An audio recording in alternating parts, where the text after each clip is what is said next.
Hello, and welcome back to another video. My name is Jake the Genealogist, and this is the first of a two-part series I'm going to be making on the worst governors from each state. Now, I'm going to lay out a couple ground rules for this before starting the video. So first of all, these choices for each state are totally of my own opinion. You can totally disagree with any of these picks. Feel free to leave a comment if you think my picks are not very justifiable. Second of all, there is no governors from the last 20 years, mostly because of the severe political bias that we put on more recent governors. And third of all, you can actually download a chart of the worst governors mentioned on this video from a link in the description. Moving on with the first state of Alabama. George Wallace was the 45th governor of Alabama, serving 4 terms. And Martin Luther King infamously called him perhaps the most dangerous racist in America today. Yep. He was a big-time segregationist, maybe the biggest in the 50s and the 60s. After all, he did say in his inaugural speech, segregation now, segregation tomorrow, and segregation forever. He did much to stop desegregation, such as standing in front of the University of Alabama's doors, blocking the way for several African-American students that just enrolled from getting through. And he even ran his own wife, Lurleen Wallace, for governor in 1967, after he couldn't serve his second consecutive term, despite the fact that she was diagnosed with cancer, which she had no idea about. George kept the diagnosis from her, and she died 15 months after taking office. Yep. And while later in life he apologized for his racist behavior, that doesn't stop him from being the worst governor in Alabama history. The worst governor in Alaska history is the 5th governor, Bill Sheffield, who only served 1 term. Now, this guy's still alive at 92 as of making this video, so I'll keep this short. So basically, his time in office had many controversies. First of all, he pushed forth a very badly received bill which basically combined the 4 time zones that Alaska was in into just one, which caused much confusion around the state. And also he was almost impeached for no due process of any kind and favoritism when giving a contract for space in state agency office. However, he was not indicted by the jury. So basically this guy's just kind of crooky. There weren't very many bad governors of Alaska, obviously, since it's one of the newer states, but this guy was probably the worst. Moving on. And the worst governor in Arizona history is their 17th governor, Evan Mesham, who only served 1 year before being impeached. Now, this guy did many bad things. Some of them were seen as racist, for example, canceling Martin Luther King Day, defending using the word pickaninny to describe African Americans, calling Arizona a Christian state when talking to a Jewish audience, talking about Japanese businessmen having round eyes, etc. Arizona eventually, in response to the protest from the people, did a recall of the election in which Mesham won, and around the same time, impeachment trials were brought against him as well on 3 counts of perjury and 2 counts of fraud, as well as not reporting a contribution to his campaign. And he was finally removed from office in April 1988. And the worst governor in Arkansas history is their 36th governor, Orville Faubus, who served 6 2-year terms, and he became infamous for the Little Rock Crisis, where he brought in the Arkansas National Guard to stop African-American children from attending Little Rock Central High School, where they were going as part of the desegregation program in schools at the time. And the president at the time, Eisenhower, personally had to step in and escort the students into school.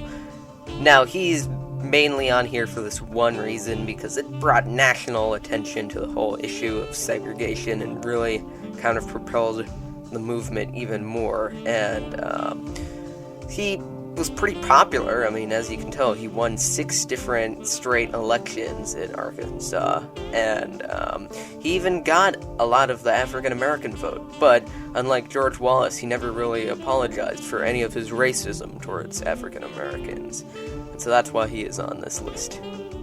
The worst governor in California history is their first governor, actually, Peter Hardeman Burnett, who served 1 term. Now, this guy, once again, was very racist. He basically tried to make California a slave state again, even though it was actually admitted to the Union as a free state from the Compromise of 1850. Now, what he tried to do to keep the pure white race there is he tried to exclude African Americans and foreign miners and flog those who refuse to leave the state, as well as exterminating American Indian tribes in the area. And his racist policies laid the groundwork for the signing of the infamous Chinese Exclusion Act of 1882. So put simply, this guy was racist in a state where slavery was basically illegal, and he basically defied what the whole purpose of California is. That's why he's so bad. Now, the worst governor in Colorado history is their 24th governor, Clarence Morley, who served 1 term. Now, once again, this guy was a total racist. He was actually part of the Ku Klux Klan and was vehemently anti-Catholic, urging the University of Colorado to fire all non-Protestant professors. And also, even after his governorship, he was a complete crook, because he was actually arrested in the 1930s on 21 counts of mail fraud and using his political influence to defraud customers. So yeah, this guy, just straight up bad. Not much else to say. Moving on to Connecticut, we have their 39th governor, William T. Minor, who served 1 term.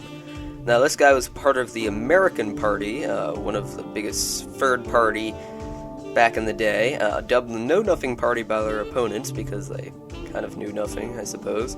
And they were pretty anti-immigration, anti-Irish, and anti-Catholic, many beliefs that William T. Minor shared, though they were against the expansion of slavery. And so he passed many measures that were pretty anti-immigration, like increasing the length of time spent in the country before immigrants were actually eligible for naturalization, therefore making them a citizen. And he also didn't grant suffrage to men who couldn't actually read the Constitution. That said, though, he did believe heavily in free education for children. Moving on to Delaware, we have their 41st governor, Gov. Salisbury, who served for 6 years. Now, this guy was governor right after the Civil War during Reconstruction, and yep, he opposed all 3 of the Reconstruction amendments of the Bill of Rights, that being the 13th, 14th, and 15th Amendments, which granted citizenship and suffrage to African Americans, and did all possible to deny these rights.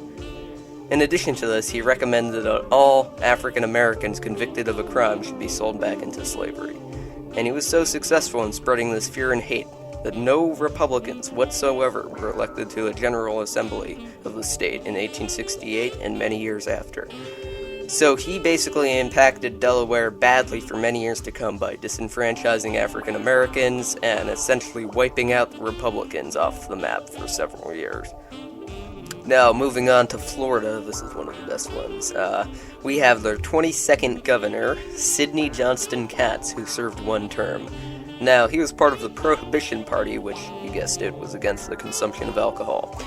Now, to say he was racist is a massive understatement. In his inaugural speech, he stated, "Your triumph is no less in this good hour in beautiful Florida, for you have withstood the onslaughts of the county and state political rings. The corporations, the railroads, the fierce opposition of the press, and organization of the Negro voters of the state against you, and the power of the Roman Catholic hierarchy against you. Yet over all these, the common people of Florida, the everyday cracker people have triumphed." Yep, he was a glorified white supremacist. Now, during a time of very anti-German sentiment, during World War I, he exploited people's fears by making up his own conspiracy theories. Here's one quoted directly from Wikipedia. "The governor publicly theorized that the monks of St. Leo Abbey near Tampa were planning to arm Florida's black community for a popular revolt in favor of Kaiser Wilhelm II, after which Pope Benedict XV would take over Florida and move the Holy See to nearby San Antonio and close all of the Protestant churches." This is actually real. And this actually caused many Germans to move out of the area. Also, he refused to criticize any of the lynchings happening in the state, even going on to encourage them, as well as denouncing the NAACP. And if that's not enough, later in life he got on to many fraudulent business activities, accepting bribes, and helping in the manufacturing of counterfeit money, and eventually was bankrupted. So basically, this guy is the definition of all things bad about a politician. Moving on to Georgia, we have their 67th governor, Eugene Talmadge, who served 3 terms. Now, even before his governorship, he was described as an admitted flogger and racial demagogue who presided over a Klan-ridden regime. So, yep, another racist guy. But besides that, in 1934, during the textile workers' strike of 1934, Talmadge declared martial law and brought in 4,000 National Guard troops to arrest the protesters, detained them in a former POW camp, and put them on a military tribunal trial, thereby ending picketing in the state during his term. Guess you gotta use force to stop protesters. And he frequently abused his powers of martial law and was called a dictator by many for that. Even the legend, the man himself, Huey Long, had a low opinion of Talmadge's intelligence, stating that Talmadge ain't got the brains to match his ambition. He was one of the biggest opponents of Roosevelt's New Deal policy, aligned himself with author Thomas Dixon Jr., known for his white supremacist books glorifying the Ku Klux Klan, and also got involved in the Cocking affair when he tried to exert his control over the education system in the state so he could fire a university dean that supported racial integration. That and the fact that he actually admired Adolf Hitler and Japan's atrocities committed against China, and you can see why this guy's the worst governor in Georgia history. Moving on to Hawaii, none of the governors there are bad at all, so I just picked a guy. The first governor, William F. Quinn.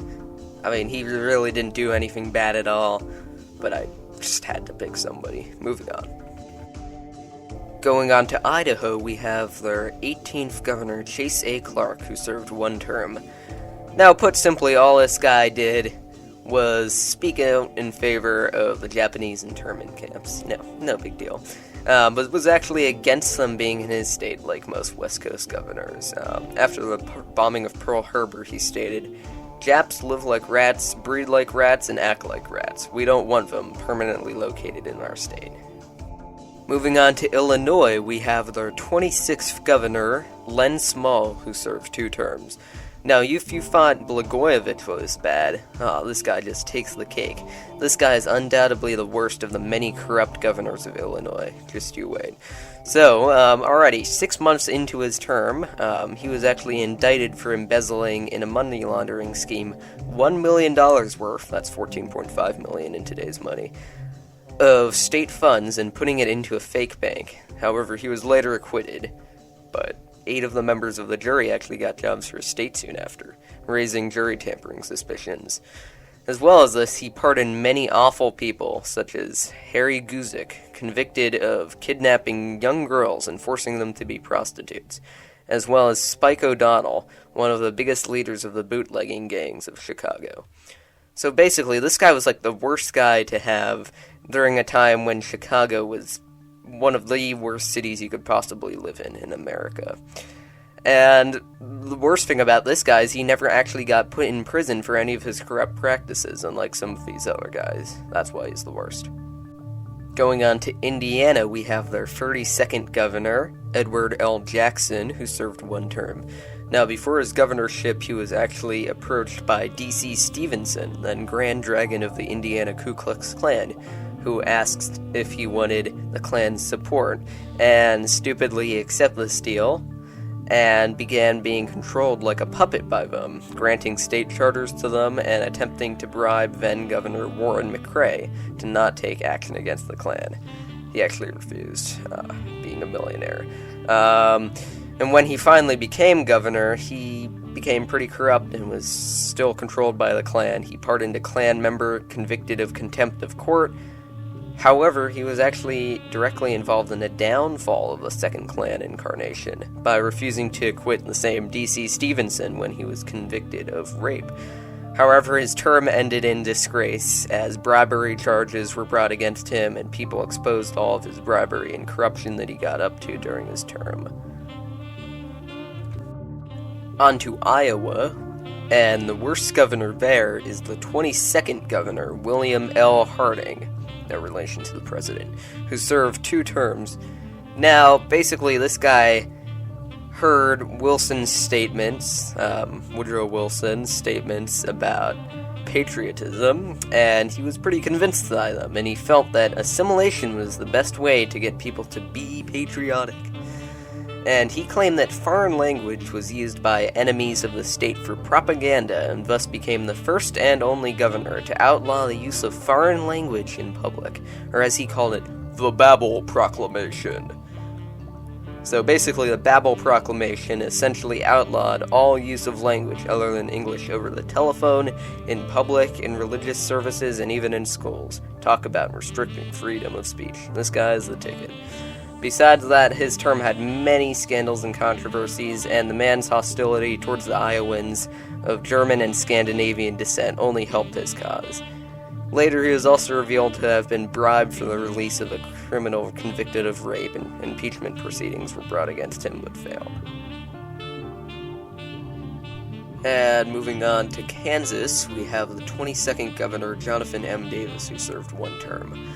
Now, during his time as governor, there was a lot of growing support for the state's Ku Klux Klan, and he was actually on the good side during this time, actually opposing the Klan, and, And then at the same time, there was also a lot of controversy over whether to show the infamously racist film Birth of a Nation by D.W. Griffith in the state. And at first he actually sided with the people against it, and he wanted to have it stay banned, but he ultimately caved in for unknown reasons, maybe because of a bribe, maybe just to get the backing of the KKK, and he allowed the film to be shown in the state.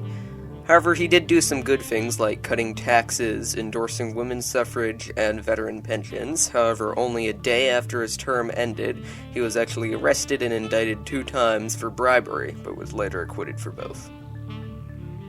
Moving on to Kentucky, we have the 52nd Governor, Louis Nunn, who served 1 term. Now, this guy made a run for the governorship in 1963 and frequently attacked then-Governor Burt Combs' executive order to desegregate public areas, stating on television that his first act will be to abolish it. The New Republican magazine said that he was conducting the first outright segregationist campaign in Kentucky. However, in the end, he ended up losing that election. During his campaign 4 years later, in 1967, he made many racist and outright anti-Semitic comments about his opponent, Marlowe Cook, during the Republican gubernatorial primaries, referring to his Jewish backers and attacking him for being Catholic. Also, during his term, though, there was many riots and protests happening as a result of the ongoing Vietnam War, so Nunn, a big supporter of Nixon's philosophies, sent the National Guard in on many occasions to quell the peaceful protests. However, that being said, he actually had no scandals to his name, which is pretty surprising as a politician, and he did some good things like giving more benefits to the state park system. And the worst governor in Louisiana history is their 31st governor, Murphy J. Foster, who served 2 terms. Now, this guy basically did everything he could to suppress the influence of African Americans and Republicans in his first term by ordering troopers in the state to forcefully overthrow the last area of Republican and African American political office holders in the St. John the Baptist parish, and he was not shy about his attempts to screw over much of the population that he didn't agree with. The 1896 election, where he won re-election, was infamous for its fraud votes benefiting Foster, as well as much violence to stop Republican African-American voters in the state. And during his second term, he signed the Louisiana Constitution of 1898, which effectively disenfranchised any blacks, Republicans, and white populists until the Voting Rights Act of 1965. The Constitution ensured that Louisiana was to remain a one-party state for the next 6 decades as part of the Solid South. And, yeah, this guy impacted them long term. There was no Republican governors in Louisiana for, around 60 or 70 years. Moving on to Maine, we have their 54th governor, Owen Brewster, who served 1 term. Now, during his campaign for governor in 1924, he was accused by many to be a Klan sympathizer, something his opponent in the election actually made a centerpiece of his campaign. However, he ended up winning that election. But during his term, many Republicans turned away from him because of it, and Brewster ended up not even supporting his own party's candidate for Senate in 1926. and later on in his career, just to further erode his reputation, he actually befriended Senator Joseph McCarthy, who you probably know for his bullshit anti-communist propaganda. And then he got into some hot water with Howard Hughes, literally the wealthiest man in America at that time, ensuring his political downfall by 1952. That and the fact that he came after probably the best governor in Maine's history, Percival Baxter. And this just shows why he's the worst. On to Maryland, we have the 31st governor, Thomas Holliday Hicks, who served one term. Now, this guy won in the 1858 election as part of the aforementioned Know Nothing Party. However, he later switched parties in the middle of his term to become part of the Constitutional Union Party. And this election was very well known for its voter intimidation, fraud, and violence. In his inaugural address, he actually criticized the growth of immigration to the country and said that they would apparently change the national character. And though he was against secession from the Union, he supported slavery heavily. After the Baltimore Riot of 1861, many requested that Hicks burn the railroad bridges going to Baltimore to stop troops from entering the state boundaries, and Hicks obliged. However, he later claimed to have absolutely no involvement in it whatsoever, in a pretty controversial court case, but voiced his opinion that troops shouldn't be able to go for the state, and actually asked President Lincoln to form a truce with the South. Overall, he only inconvenienced the Union by not allowing Maryland to benefit them whatsoever. Moving on to Massachusetts, we have the 23rd Governor, Henry Gardner, who served 3 terms. Now, this guy was once again part of the Know Nothing Party, and he was very much an abolitionist. However, like the previous governor I mentioned, he focused mostly on his nativist views during his inaugural speech. He put into place many blatantly nativist policies, like not allowing any foreigners to join the police force or work in a state government job, and he deported more than 1,000 immigrants, including deporting a pregnant Liverpool woman with no means of support, and he did this all to save money. That and the fact that one of his chief investigators of the immigrants was actually revealed to have engaged in drinking and hiring prostitutes, despite the prohibition encouraged in the state by Gardner himself. Yep, he was very much a prohibitionist, actually making drinking any grog punishable by 6 months in jail. And despite being against slavery, he really didn't do anything about a controversial case where the judge ordered a runaway slave to be sent back to Virginia. And he actually discouraged weakening the Fugitive Slave Act of 1850 despite many protests. And he didn't do good things, however, like desegregating schools, mandatory vaccines, infrastructure improvements, and giving rights to women to own property. But basically, like right at the end of his term, the Know Nothing Party pretty much collapsed because of many of these very weird, odd views about how the country should be run. Now to Michigan, we have the 9th Governor, Robert McClellan, who served 1 year before being chosen to be Secretary of the Interior under Franklin Pierce. Now at first, this guy was a big supporter before his term of the Wilmot Proviso, which effectively banned any new states admitted to the Union to become slave states. Good thing. However, he switched his mind right at the beginning of his term and actually began encouraging the much more friendly Compromise of 1850. And that's really about it. I mean, there's not very many bad governors from Michigan. This guy's the worst, though, in my opinion. Moving on to Minnesota, we have their 19th governor, Joseph A. Burnquist, who served for 6 years.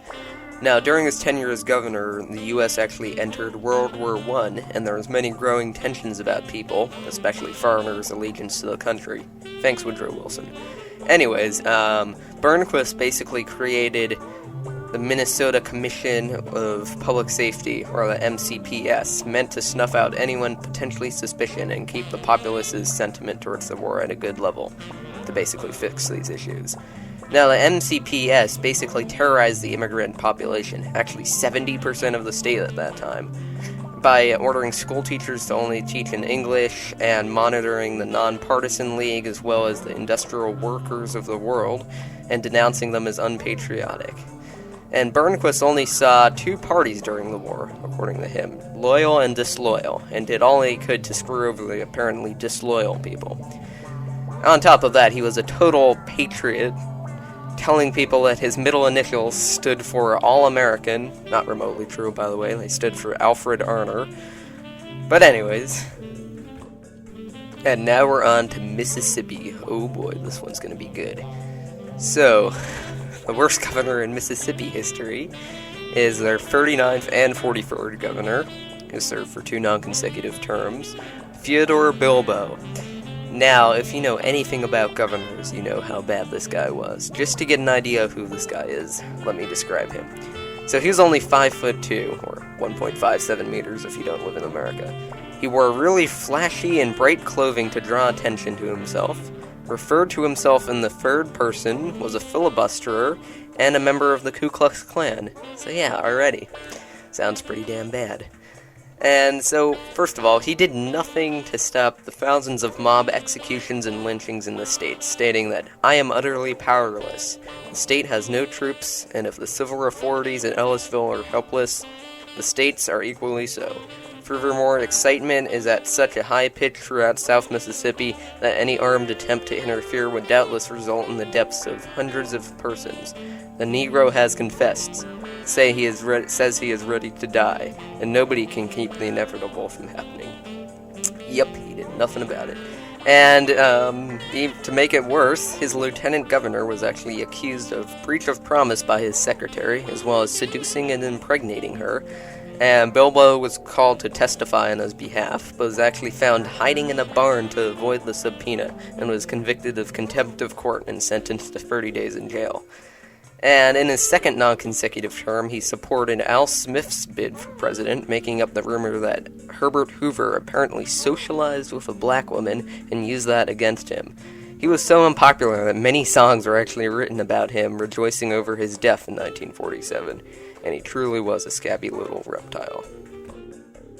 And finally, for Missouri, we have their 6th governor, Lil Burn Boggs, with probably the best name of anyone in this video, who served 1 term. Now, this guy is infamous for Missouri Executive Order 44, better known as the Extermination Order, which effectively banned all Mormons from the state as a result of the ongoing Mormon War of 1838. Something that was finally rescinded in 1976, 138 years later, by Governor Christopher Bond.